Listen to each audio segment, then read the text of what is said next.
Nagsimula ang pelikula kay Nikki na gwapong binata, wala siyang trabaho at tirahan, ginagamit niya ang kanyang kagwapuhan na binibiktima niya ang mga babaeng may edad na mayaman.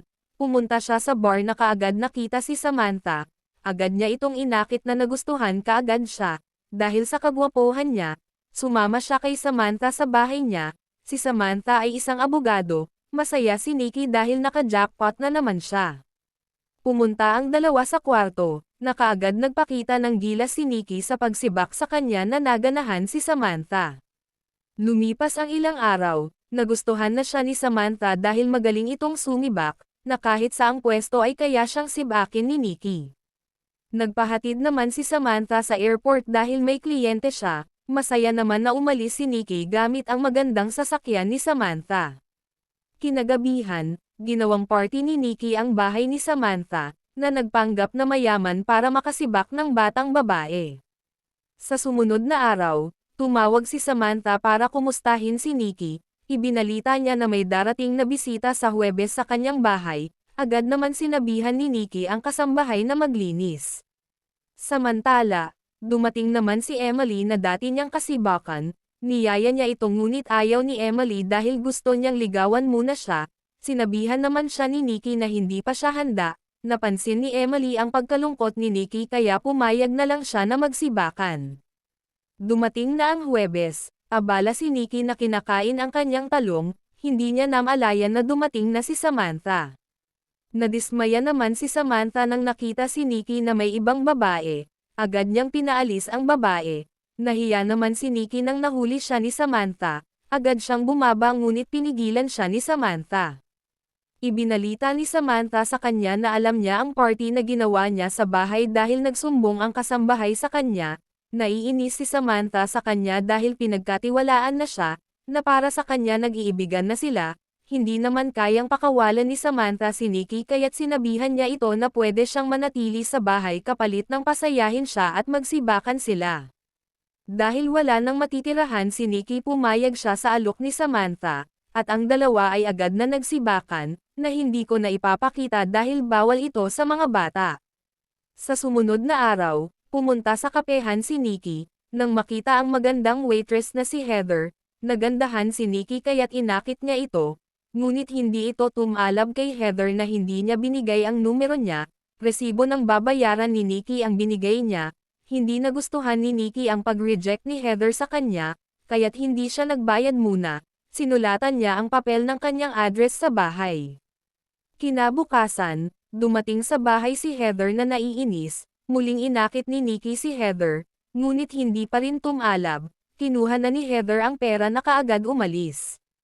Humingi ng tulong si Nikki sa kanyang kaibigan na si Mike. Ang dalawa ay nagpanggap na mga abogado. Nagpapanggap na may kausap si Nikki sa telepono. Ngunit nabuking ito na may totoong tumawag kay Nikki. Sinabihan naman ni Heather si Nikki na may pulis sa labas na tinikitan ang kanyang kotse. Agad na lumabas si Nikki na inakit ang pulis. Samantala, nakita naman ni Heather si Nikki na sinayawan ang pulis. Natatawa siya kay Nikki. Kaya't sa pagpasok ulit ni Nikki sa shop, ay binigay na niya ang kanyang numero na kinasaya ni Nikki. Kinagabihan, hindi na masaya si Nikki sa sibakan nila ni Samantha dahil naiisip na niya si Heather. Napansin naman ni Samantha na palaging may katawag si Nikki. Sa sumunod na araw, nagkita sina Heather at Nikki. Abala sa pagkukwento si Nikki nang may tumawag kay Heather. Nang kinausap ni Heather ang nasa cellphone, humingi siya ng tawad kay Nikki na uuwi na siya dahil may emergency. Pinipilit naman siya ni Nikki na huwag aalis, ngunit kailangan talagang umalis ni Heather. Wala nang nagawa si Nikki kundi madismaya na wala pang isang oras ang kanilang date. Kinaumagahan, naiinis na si Samantha kay Nikki dahil hindi na siya pinapansin at sinisibak. Sa sumunod na gabi, pumunta si Heather sa bahay ni Nikki. Nagulat naman si Nikki na pinapaalis si Heather, dahil para sa kanya ay pinaglalaroan lang siya ni Heather. Ipinaalam naman ni Heather sa kanya na may kapatid siya, na may kulang sa pag-iisip. Naawa naman si Nikki kaya't pinatawad na niya ito na humantong sa sibakan nilang dalawa. Kinabukasan, hiningi ni Nikki ang susi ng kotse ni Heather dahil ililipat niya ito dahil lilinisan ang kalsada. Sa pagpasok ni Nikki sa kotse, napansin niya ang sigarilyo na pangmatanda, napagtanto niya na may sugar daddy si Heather, na hindi ito kotse niya. Galit siya na pinapaalis si Heather, na sinabihan na pokpok. Samantala, sinundo naman ni Nikki si Samantha sa hospital, na nagpa-opera sa kanyang tahong si Samantha, na pinasikip niya ito, para maganahan si Nikki na sumibak sa kanya. Ipinaliwanag naman ng doktor kay Nikki, na bawal sibakin si Samantha ng 5 araw. Lumipas ang ilang araw, hindi na interesado si Nikki na sibakin si Samantha, palagi na siyang umaalis na pumupunta sa bar para sumibak ng ibang mga babae. Kinaumagahan, hindi na matiis ni Samantha ang pangbabae ni Nikki kaya't pinaalis na niya ito, hindi na rin pinilit ni Nikki ang kanyang sarili, na tuluyan ng umalis sa bahay ni Samantha. Dahil walang sariling bahay si Nikki, kahit saan na lang siya pumunta para makitulog, ngunit walang pumayag na patulugin siya. Sa sumunod na araw, agad siyang pumunta sa mamahaling hotel at naghanap ng matandang babae para akitin, nang makahanap na agad ginamit niya ang kagwapuhan niya, at nilero ang tahong ng babae na naganahan kay Nikki. Hindi napansin ni Nikki na nakaupo rin pala si Heather, na nagulat nang nakita siya. Nahiya si Nikki nang nakita si Heather kaya't agad niyang tinihil ang pag-akit sa matanda, na tumalon sa swimming pool. Sumunod naman si Heather sa kanya, at tinanong kung ano ang nangyari sa kanyang malaking bahay at sasakyan. Inamin na ni Nikki na pinalayas na siya ng kasintahan niya, na wala na siyang matutuluyan, na ang matandang babae lang ang pag-asa niya ngayon. Naawa naman si Heather kaya't dinala niya ito sa inuupahan niyang bahay, na nalaman din ni Nikki na pareha sila ni Heather na naghahanap ng mas matanda at mayaman para mabuhay. Sa sumunod na gabi, nagsama ang dalawa sa party na naghanap ng mayaman. Unang napansin ni Nikki ang lalaki na sinabihan si Heather na lumingon, napansin agad ng lalaki ang kagandahan ni Heather, sinabihan ni Nikki si Heather na tumawa, mas lalong interesado na ang lalaki sa kanya, sumayaw ang dalawa para mas lalong mapansin si Heather. Sa pagsasayaw ng dalawa, hindi na makatiis ang lalaki na nilapitan si Heather at kinausap, habang si Nikki ay tiningnan lang ang dalawa. Sa pag-uwi ng dalawa, gusto ni Nikki na hatian siya sa makukuhang pera ni Heather, dahil siya ang dahilan kung bakit napansin siya ng lalaki, hindi naman pumayag si Heather na binigay ang susi kay Nikki. Nakauwi na sa bahay ang dalawa, binigyan ng kumot si Nikki na sa sofa niya patutulugan. Pumasok na sa kwarto si Heather habang si Nikki ay tinitigan lang ang pinto, hindi niya natiis kaya't pumasok siya sa kwarto at sinibak si Heather.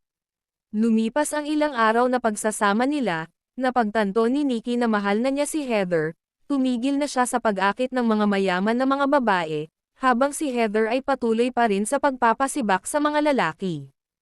Sa sumunod na araw, may dumating na sulat para kay Heather, na niyaya siya na pumunta sa New York para magpakasal. Nagising na si Nikki na napansin na malungkot si Heather, tinanong niya ito kung ano ang problema. Umamin naman si Heather na nakipaghiwalay siya sa kanyang fiancé na mayaman. Nagulat naman si Nikki na hiniwalayan ito ni Heather. Inamin na ni Heather na mahal siya kaya't iniwan ang fiancé niya. Nagalit naman si Nikki dahil tinago sa kanya na may fiancé na pala siya at nagkikita sila.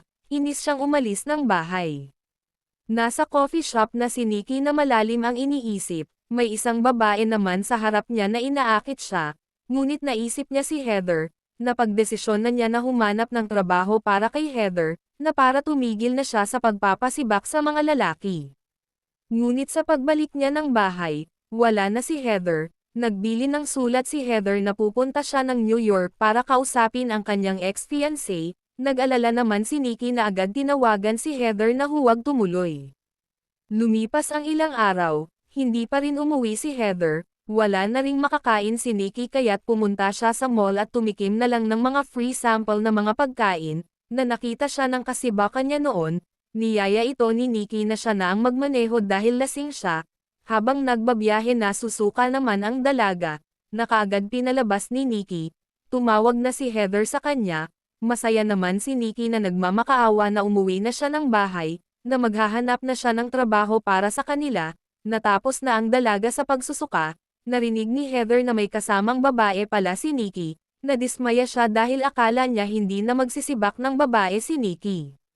Sa sumunod na araw, Nakita ni Nikki ang envelope kung saan may address ng bahay ng fiancé ni Heather. Nagpatulong si Nikki sa roommate ni Heather at sa kanyang kaibigan para makapunta sa New York. Natagpuan na ni Nikki ang apartment nila Heather. Nagulat si Heather nang dumating si Nikki. Pinapasok niya si Nikki at sinabihan na hindi na siya dapat pumunta.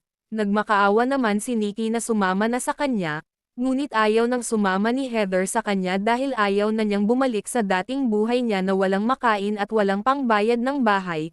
Pinakita ni Nikki ang dala niyang singsing na papakasalan siya at gustong siyang makasama habang buhay. Umamin naman si Heather na kinasal na siya. Hindi makapaniwala si Nikki sa nalaman. Dumating na rin ang asawa ni Heather. Nagsinungaling naman si Heather na isang delivery boy si Nikki, na sinabihan ang kanyang asawa ng bigyan ng pera. Tinanggap ni Nikki ang pera at malungkot na umalis ng apartment.